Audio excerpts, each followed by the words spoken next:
Hey everyone, welcome back to the fast track batch or revision series of company law. I hope you are enjoying these series.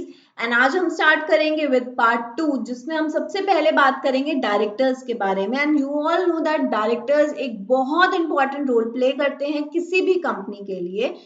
इस particular part 2 में जब हम directors की बात करते हैं तो डायरेक्टर्स में हम काफी कुछ पढ़ेंगे। कॉम्पोजिशन क्या होना चाहिए, कोरम क्या होना चाहिए, कितने तरीके के डायरेक्टर्स होते हैं, क्या डिस्क्वालिफिकेशंस हो सकती हैं डायरेक्टर की, कौन कौन से ऐसे काम करते हैं अगर वो तो वो डिस्क्वालिफिकेशन में आता है।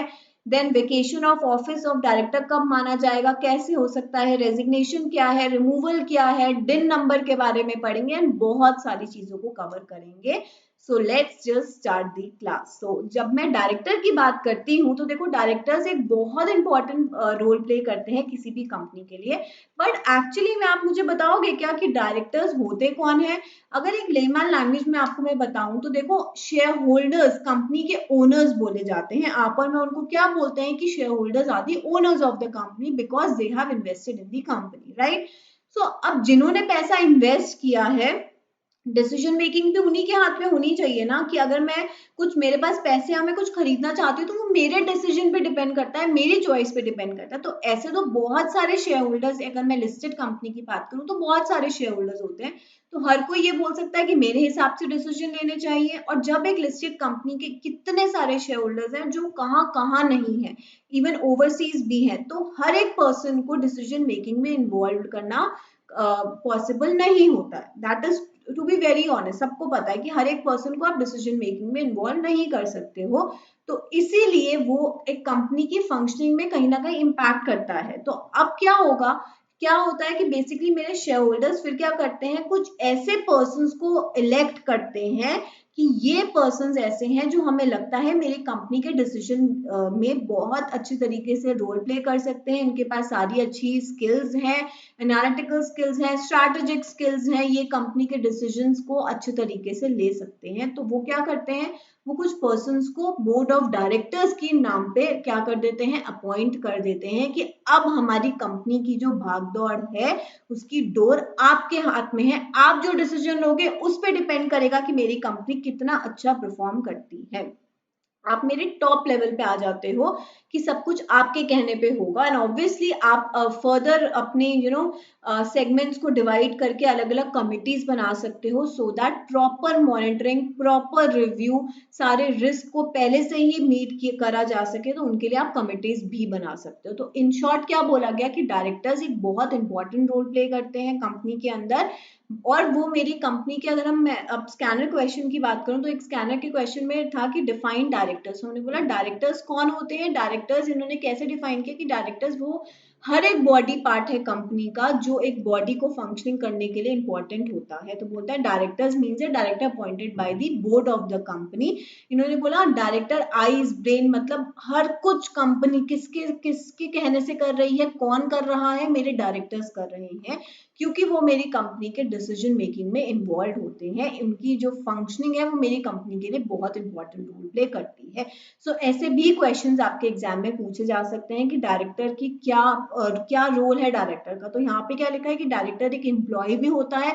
जब हम डायरेक्टर्स की बात करते हैं तो हम देखेंगे कुछ डायरेक्टर्स हमारे एग्जीक्यूटिव होते हैं, कुछ हमारे नॉन एग्जीक्यूटिव होते हैं, और भी कैटेगरीज होती है, लेकिन मैंने क्या बोला, एग्जीक्यूटिव, नॉन एग्जीक्यूटिव।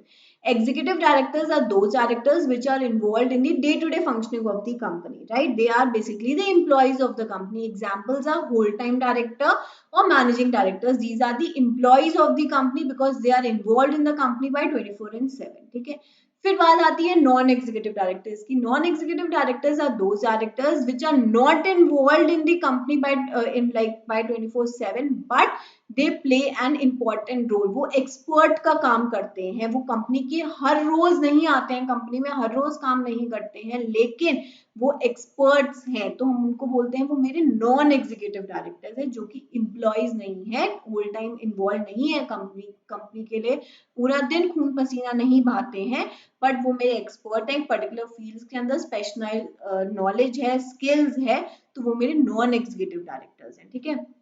बोलता है कंपनी डायरेक्टर एक एम्प्लॉय की तरह भी होता है, डायरेक्टर एक ट्रस्टी की पोजीशन भी होल्ड करता है। कैसे ट्रस्टी की, भाई कंपनी में कितने लोगों का पैसा इन्वॉल्व है, ठीक है, कंपनी की उसको ऑब्वियसली उसको मैनेज करना, उसको सही तरीके से यूटिलाइज करना कि उनको रिटर्न मिल पाए, कंपनी की प्रॉपर्टीज को मैनेज करना। अगर आप कुछ भी गलत करते हो, वो आपके कहने पे हुआ है, आपके रेजोल्यूशंस पे डिपेंड था कि आप उसको कहाँ पे क्या डिसीजन मेकिंग लेना चाहते हो, तो किसी को भी नुकसान होता है या अपनी पावर के एक्सीड आप काम करते हो, नुकसान तो नहीं मैं बोल सकती हूँ, बट अगर पावर के बियॉन्ड जाके काम करते हो तो फिर कॉम्पेंसेशन भी आपको ही देना पड़ेगा। You need to check whether your company is doing the compliance which is required. अगर लिस्टेड है तो सेबी की जो कंप्लाइंस है वो कर रही है नहीं कर रही, तो सब कुछ आपको देखना है। तो बहुत एक फिड्यूशरी पोजीशन है, बहुत इंपॉर्टेंट पोजीशन होती है।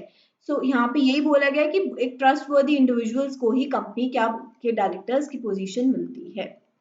नाउ एंड ऑब्वियसली वो कंपनी के ऑब्जेक्टिव्स को ध्यान में रख के ही काम करते हैं। पर एक कंपनी में कितने डायरेक्टर्स की रिक्वायरमेंट है, तो मैंने बोला 1 2 3 क्या, ओपीसी में मिनिमम एक डायरेक्टर की रिक्वायरमेंट है, पब्लिक में minimum 2 director, sorry I am really sorry, OPC में 1 डायरेक्टर, प्राइवेट कंपनी में minimum 2 director and minimum 3 director in case of a public company. तो सीरीज यही होती है ना, सबसे छोटी कंपनी ओपीसी 1 डायरेक्टर, उससे बड़ी company private company minimum 2 director and उनसे बड़ी सबसे बड़ी कौन सी कंपनी है, पब्लिक कंपनी है, 3 डायरेक्टर। तो याद रखना 1 2 3, ठीक है, ये मेरी मिनिमम रिक्वायरमेंट्स है।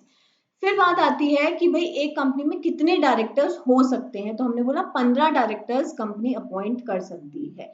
लेकिन अगर किसी कंपनी को लगता है कि उसके बोर्ड में ज्यादा डायरेक्टर्स होने चाहिए, मोर देन 15, तो बोला वो उसकी भी कोई मनाही नहीं है, लेकिन 15 से ज्यादा अगर डायरेक्टर्स आपको अपॉइंट करने हैं तो भाई अपने शेयर होल्डर से स्पेशल रेजोल्यूशन पास करवाओ एंड उससे 15 से ज्यादा डायरेक्टर्स भी आप अपॉइंट कर सकते हो, उसमें कोई रोक नहीं है, बट आपको रेजोल्यूशन पास करवाना होगा। देन अब बात आती है विमेन डायरेक्टर की, तो बोला गया कि following class of company must have 1 women director, ठीक है, विमेन इंडिपेंडेंट डायरेक्टर होना चाहिए। जैसे मैंने बोला डायरेक्टर्स बहुत टाइप्स के होते हैं, तो हम पढ़ेंगे नॉमिनी डायरेक्टर, इंडिपेंडेंट डायरेक्टर, ये सब क्या है, ये अलग अलग टाइप्स हैं, additional director, alternate director, nominee directors, तो ये अलग अलग टाइप्स ऑफ डायरेक्टर्स है। तो हमने बोला ऐसे ही जो हर एक कंपनी में जो कि लिस्टेड कंपनी है, समझ लो, क्योंकि लिस्टेड एक बड़ी कंपनी है, तो ऑब्वियसली अब विमेन्स हर एक फील्ड में इतना अच्छा काम कर रही है, तो why not to include them in the panel of the board of directors. तो हमने बोला कि भाई हर लिस्टेड कंपनी के बोर्ड में विमेन डायरेक्टर होनी मैंडेटरी है, ठीक है। बट जो लिस्टेड नहीं है लेकिन पब्लिक कंपनी है, तो उस केस में हमने क्या बोला, उस केस में 100 और 300 की लिमिट हमें ध्यान में रखनी होगी। विमेन के केस में कितनी की लिमिट, 100 300 किसमें, विमेन के केस में, ठीक है। सो हमने बोला अगर किसी कंपनी की जो कि लिस्टेड नहीं है लेकिन पब्लिक कंपनी है, तो उसमें अगर उसकी paid up share capital 100 crore या उससे ज्यादा है, क्या paid up share capital 100 crore या अबव है, या फिर उसका जो टर्नओवर है वो 300 करोड़ एंड अबव है, paid up share capital 100 crore या अबव, या फिर उस कंपनी का टर्नओवर 300 करोड़ या अबव है, तो उस कंपनी को भी विमेन डायरेक्टर अपॉइंट करना ही है, ठीक है। लिस्टेड को तो विदाउट एनी डाउट करना ही है, अनलिस्टेड के केस में हमें 2 सीलिंग्स का ध्यान रखना होगा। अब बात आती है composition of board of director in listed company. अब जैसे मैंने बोला कि हमारे कॉम्पोजिशन जब हम बनाते हैं बोर्ड ऑफ डायरेक्टर्स का, तो वहां पे क्या बोला गया है कि आप ऑप्टिमम कॉम्पोजिशन करेंगे। ऑप्टिमम मतलब कि भाई इक्वली करेंगे कि 50% मेरे एग्जीक्यूटिव हैं, 50% मेरे नॉन एग्जीक्यूटिव हैं, 50% वो लोग जो मेरे day to day functioning involve हैं, 50% मेरे non executive directors, part time directors, experts जिनको हमने नाम दिया, 50% वो होने चाहिए, और एक विमेन डायरेक्टर, ठीक है। तो मैं क्या बोल सकती हूँ, ऑप्टिमम कॉम्बिनेशन क्या है कि 50% executive, 50% non executive, including 1 women director. Including क्यों बोला, क्योंकि वो मेरी विमेन डायरेक्टर क्या हो सकती है, नॉन एग्जीक्यूटिव भी हो सकती है और एग्जीक्यूटिव भी हो सकती है। अगर मैं आपको एक चीज दिखाऊं, यहाँ पे अगर हम रिलायंस की बात करें, तो देखो हमने मुकेश अंबानी कौन है, चेयरमैन एंड मैनेजिंग डायरेक्टर है, ठीक है। अब नीता अंबानी कौन है, non executive non independent director, ठीक है। अब जैसे हीतल आर मेस्वानी क्या है, एग्जीक्यूटिव डायरेक्टर्स है। ऐसे ही अब देखो हमने बोला विमेन, मैंने आपको क्या बोला था कि लिस्टेड कंपनी के केस में विमेन जो है वो मेरी इंडिपेंडेंट डायरेक्टर होनी चाहिए। अब नीता अंबानी तो बोर्ड में है, ठीक है, वो विमेन भी है, वो वहां की डायरेक्टर भी है, लेकिन वो कौन है, वो इंडिपेंडेंट डायरेक्टर नहीं है। तो हमने बोला विमेन इंडिपेंडेंट डायरेक्टर होनी चाहिए। जब भी हम लिस्टेड कंपनी की बात करते हैं, उसके लिए उन्होंने किसको अपॉइंट किया है, अरुंधति भट्टाचार्य जी को अपॉइंट किया है, जो कौन है, हमारी इंडिपेंडेंट डायरेक्टर हैं। फाइन। सो ये बात ध्यान में रखना कि विमेन जब बात कर रहे हैं तो वो कौन, किसकी बात कर रहे हैं हम लोग, इंडिपेंडेंट होनी चाहिए। मतलब क्या कि आपकी डे टू डे फंक्शनिंग में इन्वॉल्व नहीं है, आपके एम्प्लॉयमेंट में बेसिकली नहीं है, ठीक है। सो वो कौन है, वो मेरी इंडिपेंडेंट विमेन डायरेक्टर है। अब जब हम बोलते हैं optimum composition executive non executive का है, तो जब भी हमने बोला, अब इसमें हमारे अगर मैं मीटिंग होती है, बोर्ड की मीटिंग होती है, तो उसमें अगर मेरा चेयरपर्सन, ऑब्वियसली हमें पता है कि चेयरपर्सन मीटिंग को चेयर करते हैं, properly conduct, convene and constitute हम उन्हें कराना होता है कि भाई कोरम चेक कर लो, मीटिंग में वोट काउंट करोगे, ये अगर डेडलॉक है तो अपना वो कास्टिंग वोट दोगे, तो चेयरपर्सन बेसिकली मीटिंग को चेयर करते हैं, ठीक है। तो हमने बोला जब एक मीटिंग हो रही है और उस मीटिंग में जो चेयरपर्सन है वो अगर मेरे एग्जीक्यूटिव है, ठीक है, एग्जीक्यूटिव डायरेक्टर हैं, तो उस केस में मेरे जितने भी बोर्ड हैं, जितने भी मेंबर्स हैं, बोर्ड ऑफ डायरेक्टर्स हैं, वो जो टोटल स्ट्रेंथ है ना, उसका half shall be independent director, ठीक है। याद रखना कि अगर मेरा जो चेयरपर्सन है वो कौन है, वो एग्जीक्यूटिव डायरेक्टर है, दैट मीन्स वो मेरी डे टू डे फंक्शनिंग में इन्वॉल्व है। तो हमने बोला उसमें जो फिर उस पर्टिकुलर मीटिंग में जो टोटल स्ट्रेंथ है ना मेरे बोर्ड ऑफ डायरेक्टर्स की, उसमें से half shall be independent director. So that, मैं क्यों बोल रही हूँ इंडिपेंडेंट डायरेक्टर्स होना जरूरी है, क्योंकि भाई जो हमारा डिसीजन मेकिंग है वो फेयर होनी चाहिए, ठीक है, मैलिफाइड नहीं होनी चाहिए, इसलिए हमने बोला half shall be independent director. Fine. But अगर हमारी जो मीटिंग है उसमें जो चेयरपर्सन है वो मेरे कौन है, नॉन एग्जीक्यूटिव है, मतलब वो मेरी कंपनी की फंक्शनिंग से डे टू डे इन्वॉल्वमेंट नहीं है, उनका नॉन एग्जीक्यूटिव डायरेक्टर है, तो उस पर्टिकुलर केस में जो टोटल स्ट्रेंथ है ना, उसका 1/3 शैल बी इंडिपेंडेंट। अब मुझे बताओ, वन हाफ बोलूं, ठीक है, और या 1/3 बोलूं, इसमें से कौन सी स्ट्रिक्टर कंप्लायंस है? तो मैं बोल सकती हूँ हाफ वाली स्ट्रिक्टर कंप्लायंस है। क्यों हाफ वाली स्ट्रिक्टर कंप्लायंस है? कि देखो हमने बोला जितनी टोटल स्ट्रेंथ है ना, उसका हाफ इंडिपेंडेंट होना चाहिए। अगर जो चेयरपर्सन है वो एग्जीक्यूटिव है, डे टू डे में इन्वॉल्व है, तो वो हो सकता है कुछ गलत रेजोल्यूशन पास हो जाए, या मैं बोल सकती हूँ कुछ इंटरेस्ट इन्वॉल्व है अगर किसी का, तो वोटिंग में या रेजोल्यूशन पास कर, वोटिंग नहीं बट रेजोल्यूशन पास करने में कहीं ना कहीं गलती हो सकती है। तो हमने बोला आप मेजोरिटी, मतलब आप क्या करोगे, हाफ को इंडिपेंडेंट रखोगे और हाफ हमारे, ऑब्वियसली हमारे कौन से डायरेक्टर्स हो गए, नॉर्मल डायरेक्टर्स की, भाई ठीक है, वो हमारे एग्जीक्यूटिव डायरेक्टर्स हैं। बट अगर चेयरपर्सन मेरा नॉन एग्जीक्यूटिव है, जिसका डे टू डे फंक्शन से कोई लेना देना नहीं है, तो हमने बोला तो फिर टोटल स्ट्रेंथ का 1/3 आप क्या कर देना, आप इंडिपेंडेंट रखना, ठीक है। जो अगर टोटल स्ट्रेंथ 8 है, ठीक है, तो 8 का हाफ 4, इस केस में 4 मेरे इंडिपेंडेंट डायरेक्टर्स होने चाहिए, ठीक है। और अगर मैं बोलती हूँ कि भाई मेरे वन नॉन एग्जीक्यूटिव है, तो हमने बोला इसका 1/3 जो है ना, वो मेरा इंडिपेंडेंट होना चाहिए, ठीक। बट अगर हमने बोला आप नॉन एग्जीक्यूटिव तो है चेयरपर्सन, लेकिन वो मेरी कंपनी का प्रमोटर है, ठीक है, या प्रमोटर है, या फिर मतलब नॉन एग्जीक्यूटिव है और उसके साथ साथ प्रमोटर भी है, या फिर वो रिलेटेड टू प्रमोटर है, प्रमोटर नहीं है बट रिलेटेड टू प्रमोटर है, तो उस केस में भी उनकी इंटेंशन कहीं ना कहीं मैलिफाइड हो सकती है। तो फिर हमने बोला उस केस में भी आप half of the director shall be independent director, मतलब उसमें फिर हम स्ट्रिक्टर कंप्लायंस को फॉलो करेंगे कि हाफ इंडिपेंडेंट हो। अगर एग्जीक्यूटिव जो हमारा नॉन एग्जीक्यूटिव चेयरपर्सन है वो किसी से रिलेटेड नहीं है, प्रमोटर भी नहीं है, रिलेटेड टू प्रमोटर भी नहीं है, तो फिर हमने बोला 1/3 शैल be the independent director. Now अब एक डायरेक्टर की एज क्या होनी चाहिए अपॉइंट होने के लिए, तो हमने बोला उसकी मिनिमम एज, चाहे लड़का हो चाहे लड़की हो, मिनिमम आप 21 साल के हो तो आप किसी कंपनी की डायरेक्टरशिप होल्ड कर सकते हो। फाइन। अब हमने क्या बोला कि मैक्सिमम वो कितनी एज तक एक कंपनी का डायरेक्टर रह सकता है, तो इन्होंने बोला 75 ईयर्स, 75 साल तक एक पर्सन अपनी एज का 75 साल वो आपकी कंपनी में एज ए डायरेक्टर होल्ड कर सकता है। मिनिमम 21 से लेके 75 तक आपकी कंपनी के डायरेक्टर्स की एज हो सकती है। अब मान लो हम मुकेश अंबानी की बात करें, he must be around somewhere in 60s, ठीक है। तो उन्होंने बोला कि भाई अगर एक डायरेक्टर की जो एज है वो 75 हो गई, अब हमारे हिसाब से तो यहाँ पे क्या लिखा है कि भाई डायरेक्टर की एज मैक्सिमम 75 तक ही हो सकती है, उसके बाद वो रिटायर होंगे।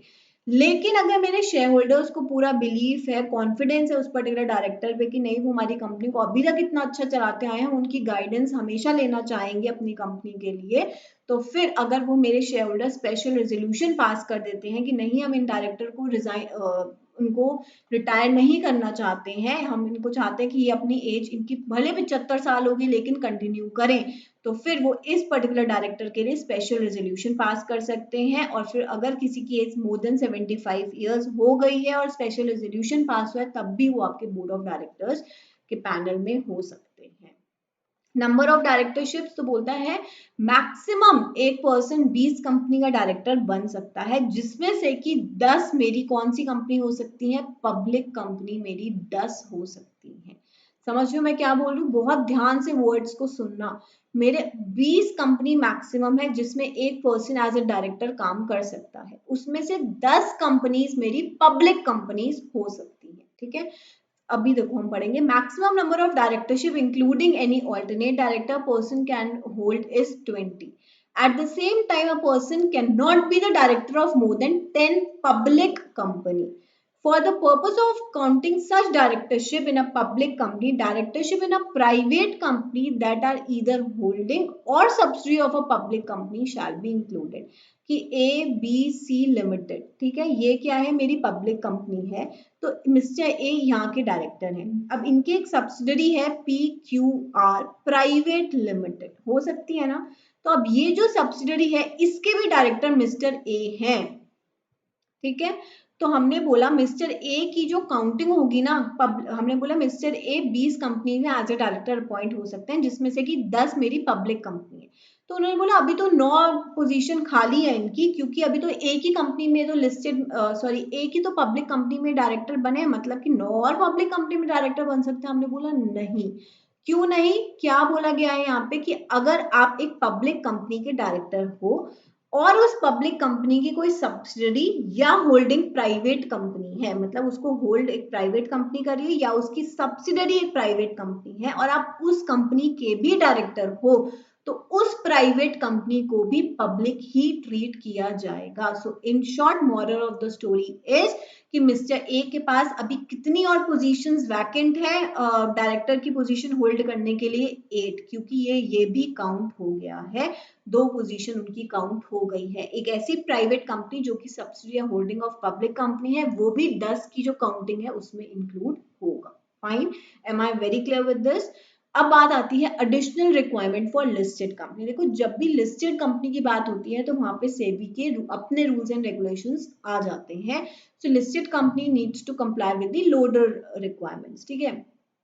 तो हमने बोला जब लिस्टेड कंपनी लोडर की बात होती है, यहाँ पे लोडर रेगुलेशंस को कंप्लाई करना है, तो उस केस में लिस्टेड कंपनी क्या बोलती है कि आप, हमने ये तो बोला है कि पब्लिक कंपनी 10 पब्लिक कंपनी के आप डायरेक्टर्स बन सकते हो, लेकिन उसमें से जो लिस्टेड है ना वो कितनी होनी चाहिए, 9 लिस्टेड होनी चाहिए।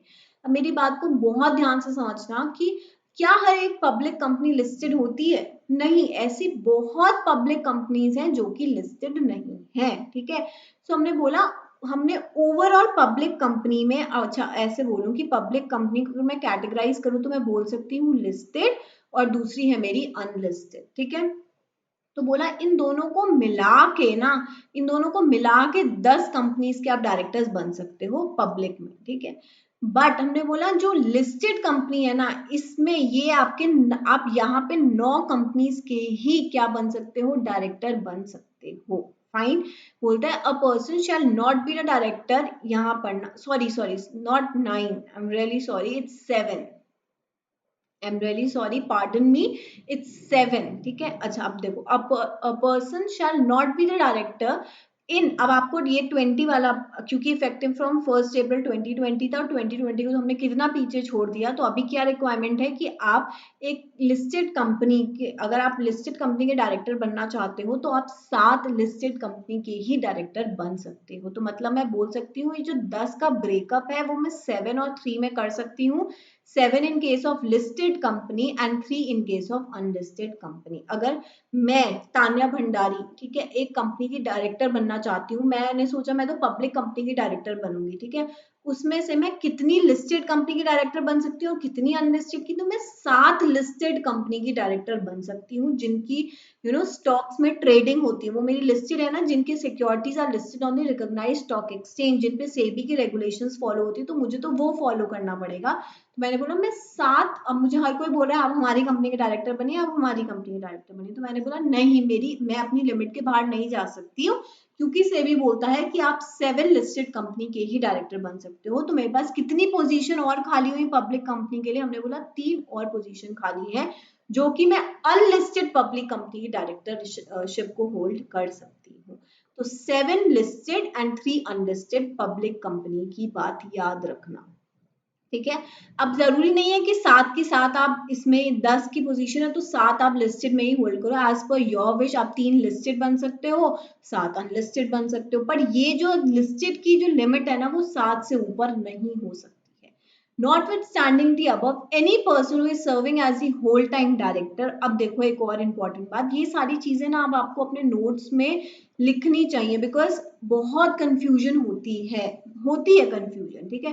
सो अब इसको प्लीज अपने नोट्स में साथ साथ लिखते चलना, या फिर क्लास के बाद नोट्स बनाने हैं तो भी आप बना सकते हो, बट यहाँ पे लिखते तो चलो, तब तो आपको याद रहेगा आपने क्या लिखना है। तो यहाँ पे क्या बोल रहे हैं, any person who is serving as whole time director, managing director in any listed entity, ठीक है, लिस्टेड एंटिटी में जो पर्सन होल टाइम डायरेक्टर या फिर मैनेजिंग डायरेक्टर है, मतलब मैं बोल सकती हूँ जो पर्सन एग्जीक्यूटिव डायरेक्टर है एक लिस्टेड कंपनी के अंदर, वो कितनी जगह इंडिपेंडेंट डायरेक्टर की पोजीशन होल्ड कर सकता है। तो हमने बोला वो पर्सन मैक्सिमम 3 जगह इंडिपेंडेंट डायरेक्टर बन सकता है, क्योंकि देखो ना आप उसको पूरा टाइम तो जहाँ पे वो एग्जीक्यूटिव डायरेक्टर है, जहाँ पे वो होल टाइम, नाम ही आता है होल टाइम डायरेक्टर या मैनेजिंग डायरेक्टर है, तो सारा टाइम तो उसका वहीं जा रहा है। अगर वो और उस मतलब पूरा टाइम तो वहीं दे रहा है, तो वो अपना टाइम कैसे बांटेगा और कंपनीज में कैसे दे सकता है ज्यादा टाइम। तो फिर हमने बोला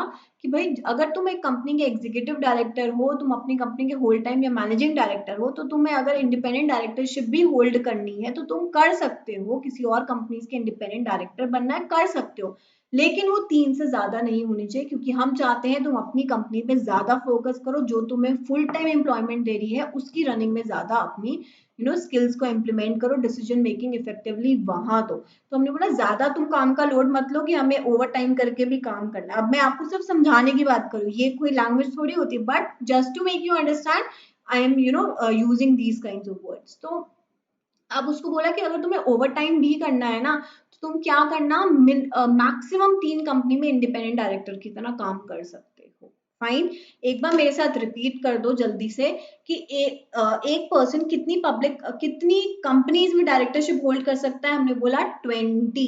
फाइन, फिर उसमें से हमने बोला पब्लिक कंपनीज उसमें से कितनी हो सकती है, हमने बोला 10 हो सकती है। जब मैं 10 की बात करती हूँ ना, 10 में से 7 लिस्टेड कंपनी की डायरेक्टरशिप होल्ड कर सकता है, सिर्फ और सिर्फ 7 लिस्टेड कंपनीज, ठीक है, उससे एक्सीड वो नहीं कर सकता। बाकी वो कोई भी कॉम्बिनेशन बिठाना चाहे वो 10 के अंदर ही आना चाहिए और 7 के अंदर फॉर लिस्टेड कंपनीज, ठीक है। तो अगर मैं बोलूं कि मैं अगर 7 लिस्टेड कंपनीज की डायरेक्टर हूं तो मैं 3 अनलिस्टेड पब्लिक कंपनी की बन सकती हूँ, या मैं अगर 5 की हूँ तो मैं इधर 5 की बन सकती हूँ, लेकिन जो लिस्टेड की जो लिमिट है वो 7 से ऊपर नहीं जानी चाहिए।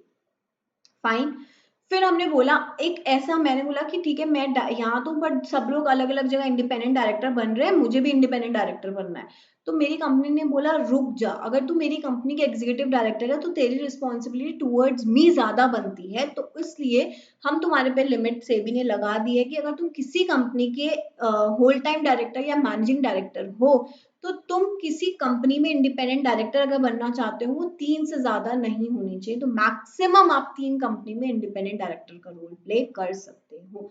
अब यही अगर तुम वीडियो देख रहे हो, अभी नोट्स नहीं बनाए हैं, जस्ट पॉज इट एंड इसको अपने हिसाब से लिख लो अपने नोट्स में, जिससे तुम्हें याद भी अगर हुआ है तो साथ साथ आपने लिख लिया, आपके नोट्स भी बनते चले गए। फाइन।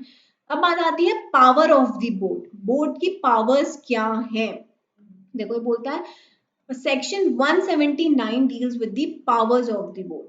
ठीक है, all the powers to do such act and thing for which the company is authorised is vested with the board of directors. एक बात हमेशा ध्यान रखना, जब भी हम पावर्स ऑफ बोर्ड की बात कर रहे हैं कि बोर्ड ऑफ डायरेक्टर्स की क्या पावर है, तो जो हम सेक्शन 179 पढ़ रहे हैं ना, इसमें स्पेसिफिकली मेंशन है कि ये पावर्स क्या है कि ओनली एक्साइजेबल एट द मीटिंग। मतलब अब हम आगे पढ़ेंगे, अभी सेक्शन 175 बात करता है रेजोल्यूशन बाय सर्कुलेशन, कि सर्कुलेशन में आप मीटिंग ना बुलाओ, सर्कुलेट करके आप रेजोल्यूशन को पास कर दो, और फिर इंडिपेंडेंट डायरेक्टर उसको अगर अग्री कर देते हैं तो वो रेजोल्यूशन पास माना जाता है। ठीक है, तो हमने बोला कि आप रेजोल्यूशन बाय सर्कुलेशन से इन मैटर्स को डिस्कस नहीं कर सकते हो, ये मीटिंग में ही डिस्कस होने मैंडेटरी है। ठीक है, क्या क्या? to make calls on the shareholder in respect of money unpaid on shares। ठीक है, अब देखो ये कुछ ऐसी चीजें हैं जो आपको लर्न करनी पड़ेंगी, and these are very very important from the exam point of view. तो जो जो मैं आपको बता रही हूँ ना, वो प्लीज करके जाना। तो आप मतलब कौन कहता है कि हम पास नहीं हो सकते? जो जो मैं आपको बता रही हूँ वो आपको अच्छे तरीके से पढ़ के जाना ही जाना है, वहीं से ही क्वेश्चंस आता है, उठा लो स्कैनर और देख लेना। स्कैनर मैं आपको देखो, I try my level best कि मैं आपको बेसिकली जनरल मीटिंग, ठीक है, और मतलब जो हमारा मीटिंग्स के सेक्शन होंगे, डायरेक्टर्स के सेक्शन होंगे, उसकी मैं आपको एक ऐसा सेशन रखूं जिसमें हम सिर्फ और सिर्फ स्कैनर्स के क्वेश्चंस को ही डिस्कस करेंगे, सारे नहीं, बट हाँ एक पर्टिकुलर टॉपिक में से कुछ कुछ सेक्शंस को हम डिस्कस, क्वेश्चंस को करते जाएंगे कि देखो ये क्वेश्चन यहाँ से आया, ये क्वेश्चन यहाँ से। आई ट्राई माई बेस्ट कि मैं ये एक और सेशन ऐसा करूंगी। ठीक है, सो बट मैं आपको क्या बोल रही हूँ कि आपको ये सेक्शन 179 पढ़ के ही जाना है, बिकॉज ये बहुत इंपॉर्टेंट है। यहाँ पे powers of board of directors है, तो क्या बोला गया है कि बोर्ड ऑफ डायरेक्टर्स क्या कर सकते हैं? To make calls on the shareholders in respect of money unpaid on the shares. ठीक है, कि जिन लोगों ने अभी तक अपनी कॉल नहीं पे करी है, उस पे उन पे कॉल करने का डिसीजन क्या हो सकता है? मीटिंग में ही लिया जा सकता है। To authorise buyback of securities, buyback of shares पढ़ा था हमने सेक्शन 68 में कि बोर्ड ऑफ डायरेक्टर्स के पास 10% तक अग्री करने की पावर है, कि अगर आप बायबैक अप टू 10% करना चाहते हो तो BR एंड BM पास करना होता है, और अगर अबव 10 करना चाहते हो तो फिर हमें SR करना होता है। तो ये बोलता है कि to authorise the buyback of securities, to borrow money, company को फंड्स की रिक्वायरमेंट है, कंपनी पैसा उधार लेना चाहती है, बोरो करना चाहती है, तो वो किसकी पावर में आता है? डायरेक्टर्स की पावर्स में आता है। आप देखो सारी क्रूशियल चीजें यहाँ पे आएंगी। Approve financial statements and board report, financial statement को अप्रूव करना, बोर्ड रिपोर्ट को अप्रूव करना AGM होने से पहले किस मीटिंग में करते हो? बोर्ड की मीटिंग में करते हो, डायरेक्टर्स उसको अप्रूव करते हैं। डाइवर्सिफाई करना है मुझे मेरा बिजनेस, डाइवर्सिफिकेशन मीन्स कि मैं अपने बिजनेस को, सपोज अगर मैं टेक्सटाइल में हूँ अभी, तो मैं डाइवर्सिफाई करना चाह रही हूँ, एक अलग फील्ड में भी हो सकता है, सेम फील्ड में भी हो सकता है। बेसिकली हम एक्सपेंशन सेम फील्ड में बोल सकते हैं, डाइवर्सिफिकेशन इन अनदर फील्ड। अभी मैं टेक्सटाइल में हूँ, मैं अभी ऑटोमोटिव्स में जाना चाहती हूँ। ठीक है, तो वो क्या हो गया कि डाइवर्सिफिकेशन का कोई डिसीजन है तो यहाँ पे होगा। अपॉइंट और रिमूव KMP, KMP को अपॉइंट करना, रिमूव करना। Appoint internal auditors and secretarial auditors. एक और याद रखो यहाँ पे कि कंट्रीब्यूशन टू पॉलिटिकल पार्टीज भी कहाँ पास करके होता है, हम पढ़ेंगे भी वो सेक्शन, वो भी मेरे डायरेक्टर्स की पावर में ही आता है कि डायरेक्टर्स BR एंड BM पास करके कितना मर्जी भी कंट्रीब्यूशन पॉलिटिकल पार्टीज को दे सकते हैं। तो ये जो तीन चीजें हैं ना, ये जो मैंने पॉलिटिकल पार्टी वाला बोला, और टू अपॉइंट और रिमूव KMP, और हमने बोला to appoint internal auditors and secretarial auditor, मतलब CA internal auditor, secretarial auditor is basically CS। ठीक है, इनको अपॉइंट करने की भी जो रेजोल्यूशंस है वो मेरी बोर्ड मीटिंग में ही बोर्ड डायरेक्टर्स पास करते हैं। तो यहाँ पे लिख सकते हो पाक, इसकी फुल मतलब शॉर्ट फॉर्म क्या है? पाक, political contribution appointment of the internal auditor, secretarial auditor, and के स्टैंड्स फॉर अपॉइंटमेंट एंड और रिमूवल, ठीक है, दोनों चीजें बोर्ड कर सकता है के, फाइन, बट रिमूवल यहाँ पे नहीं है, याद रखना। Appoint internal and secretarial auditors board resolution pass करके हो सकता है, लेकिन इनका रिमूवल यहाँ ऐसा नहीं है। तो ये कुछ ऐसी चीजें हैं, आप देख सकते हो कि क्रूशियल चीजें हैं कंपनी को चलाने के लिए, बहुत इंपॉर्टेंट है। मर्जर्स, ठीक है, अमेलगमेशन के डिसीजन भी मेरा बोर्ड ही लेता है, ठीक है। हमने गारंटी दे रहे हैं हम लोग, ठीक है, to give guarantee, provide security in connection with the loan, ठीक है, ऑफ द थर्ड पार्टी, कर मैं बोल रही हूँ, अगर हम एक गारंटी दे रहे हैं, सिक्योरिटी प्रोवाइड कर रहे हैं, तो भी बोर्ड के ही डिसीजन से वो होता है। तो ये कुछ ऐसे इंपॉर्टेंट मैटर्स हैं जो बहुत क्रूशियल है और जो मेरी बोर्ड मीटिंग में ही होने चाहिए। Restrictions on the power of the board. The board can exercise following powers only with the consent of the company by passing special resolution, that is section 180. अब जब भी हमने आप डिपॉजिट्स की बात करी थी, बहुत सारे सेक्शंस के अंदर हम रेफर करते हैं 180 सब सेक्शन 1C को, ठीक है। ये जो चीज है वो अब हम यहाँ पढ़ेंगे कि ये एक्चुअली है क्या। तो बोलता है देखो, बोर्ड ऑफ डायरेक्टर्स क्या कर सकते हैं, अगर वो अपनी पावर, कुछ ऐसे काम हैं जो सिर्फ और सिर्फ मेरे शेयर होल्डर्स की मीटिंग बुला के स्पेशल रेजोल्यूशन पास करवा के ही कर सकते हैं। वो कौन से काम है, बोलता है कि अगर एक आप किसी कंपनी के ऐसे एसेट, किसी ऐसे अंडरटेकिंग को बेचना चाहते हो, लीज पे देना चाहते हो, या अदरवाइज उसको डिस्पोज कर रहे हो पूरे के पूरे को, या उसके किसी पार्ट को जो कि सब्सटैंशियल है, substantially the whole of the undertaking of the company, तो उस केस में आपको आपके जनरल मीटिंग बुलानी पड़ेगी और शेयर होल्डर्स का अप्रूवल लेना पड़ेगा। बोलता है अंडरटेकिंग क्या मतलब, हमने क्या बोला, एक कंपनी क्या कर रही है, डायरेक्टर्स किस बात के लिए डिसीजन लेना चाह रहे हैं, सेल, अदरवाइज सेल, लीज और अदरवाइज डिस्पोज करना चाहते हैं ऑफ द होल और substantially whole of the undertaking, ठीक है, ऑफ द कंपनी। तो उस केस में उनको किसकी रिक्वायरमेंट है, एसआर की रिक्वायरमेंट है, उनसे बिना पूछे वो काम नहीं कर सकते हैं। अंडरटेकिंग का मतलब क्या है, तो यहाँ पे क्या बोला, undertaking is undertaking in which the investment of the company is more than 20% of its net worth. आप समझो, कंपनी की ऐसी एसेट्स को वो बेचना चाहते हैं, ऐसी अंडरटेकिंग जहाँ पे जो होल्ड करती है 20% ऑफ द नेटवर्थ, ठीक है। काफी बड़ी बड़ी जो कंपनी की ऑलरेडी इन्वेस्टमेंट्स हैं, एसेट्स हैं, ठीक है, उनको अगर बोर्ड ऑफ डायरेक्टर्स उनको बेचना चाहते हैं, लीज पे उनको डिस्पोज ऑफ करना चाहते हैं, तो पहले जनरल मीटिंग में एसआर पास होगा। Undertaking in which the investment of the company is more than 20% of its net worth का 20% से ज्यादा उसमें इन्वेस्टेड है as per the audited balance sheet of the preceding financial year. फिर बोलता है या फिर एक ऐसी अंडरटेकिंग जो जनरेट करती है 20% of the total income of the company. आप एक ऐसे एसेट से डील करना चाह रहे हो कि जिससे जो प्रॉफिट है ना, आपकी टोटल कंपनी का जो प्रॉफिट है, मान लो 100 रुपए प्रॉफिट है, तो 20 या उससे ज्यादा तो उसी एसेट से आ रहा है, समझ रहे हो। तो वो मेजर अंडरटेकिंग्स है, आप उनको उनसे ऐसे ही डील नहीं कर सकते हो कि भाई हम तो पोजीशन पे है, हमारे पास तो पावर्स है, तो हम ऐसे सब्सटैंशियल एसेट्स को हम क्या कर सकते हैं, ऐसी अंडरटेकिंग्स को हम अपने आप जैसे मर्जी चाहें उनका यूज कर सकते हैं। हमने बोला नहीं, ऐसे अंडरटेकिंग्स को बेचने के लिए, लीज पे देने के लिए या फिर डिस्पोज ऑफ करने के लिए आपको शेयर होल्डर से परमिशन लेना पड़ेगा। कौन सी अंडरटेकिंग, मेरे साथ बोलो, जहां जिसमें इन्वेस्टमेंट है कितने की, 20% और मोर ऑफ इट्स नेटवर्थ, या फिर जो प्रॉफिट जनरेट करती है 20% ऑफ इट्स टोटल एसेट। देखो, investment of the company is more than 20% of its net worth, या फिर जो आपकी कंपनी का प्रॉफिट है ना, वो उस अंडरटेकिंग से जनरेट होता है 20% of the total income of the company during the preceding financial year. तो उसको आप ऐसे हल्के में डील नहीं कर सकते हो। उनसे डील करना है तो पहले मीटिंग बुलवाओ, शेयर होल्डर्स की स्पेशल रेजोल्यूशन पास करवाओ, तो ही काम कर सकते हो। तो ये काइंड ऑफ रिस्ट्रिक्शन है, ठीक है। फिर दूसरा हमने बोला, आपने आपकी कंपनी, आपने बोर्ड मीटिंग में अपना, जैसे हमने अभी पावर्स पढ़ी, वहां पे मैंने आपको क्या बताया, मर्जर्स, अमेलगमेशन, ये सब कंपनी डायरेक्टर्स मीटिंग अपनी बुला के इन पे रेजोल्यूशन, इन पे डिसीजन मेकिंग ले सकते हैं, ठीक है। तो अगर आपकी कंपनी ने कोई भी अमेलगमेशन किया है, कुछ भी मर्जर हुआ है और आपकी कंपनी को कॉम्पेंसेशन मिला है, ठीक है, आपकी कंपनी एक यूनिट था जो दूसरी कंपनी के साथ मर्ज हुआ, तो ट्रांसफरर कंपनी ने क्या किया है, कि भाई ट्रांसफर एंड ट्रांसफरी कंपनी हुई, अब क्या हुआ कि आपको अपने शेयर, आपको अपने पूरे एसेट्स दिए, उनके साथ मर्ज हो गए, तो आपको कंपेंसेशन मिला। तो वो जो कंपेंसेशन आपको मिला है, उस पैसे को आप कहीं पे भी ऐसे ही नहीं यूटिलाइज कर सकते हो। हमने बोला सिर्फ और सिर्फ अगर आप गवर्नमेंट की ट्रस्ट सिक्योरिटीज होती हैं उन पे इन्वेस्ट करना चाहो तो कर सकते हो without taking the prior permission of the जो शेयर होल्डर्स वाइल पासिंग दी एसआर। लेकिन अगर आपको इसके अलावा कुछ और करना है तो बोलता है आपको सबसे पहले शेयर होल्डर्स का अप्रूवल लेना है, उसके बाद ही आप उस पैसे को फर्दर कहीं यूज कर सकते हो।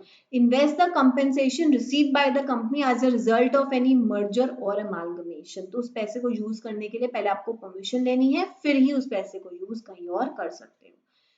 देन टू बोरो मनी, अब ये क्या बोल रहा है, देखो मेरी कंपनी ने अभी तक, आप मानो कि मेरी कंपनी की पेड अप शेयर कैपिटल मानो, ठीक है, paid up share capital plus free reserve plus security premium को मिला के, ये पूरा मिला के 100 रुपए बन रहा था, ठीक है। या स्मॉल फिगर्स ले रहे हैं तो समझने में आसानी होगी। तो paid up share capital plus free reserve plus security premium तीनों को मिला के मेरी कंपनी का आ रहा था टोटल 100 रुपए। अब इसमें से कंपनी ने 50 रुपए का लोन, मतलब हमने बोला अभी तक कंपनी ने 50 रुपए ऑलरेडी बोरो कर लिया है, पहले कंपनी की बोरोइंग अभी तक कितनी है, 50 रुपए है, ठीक है।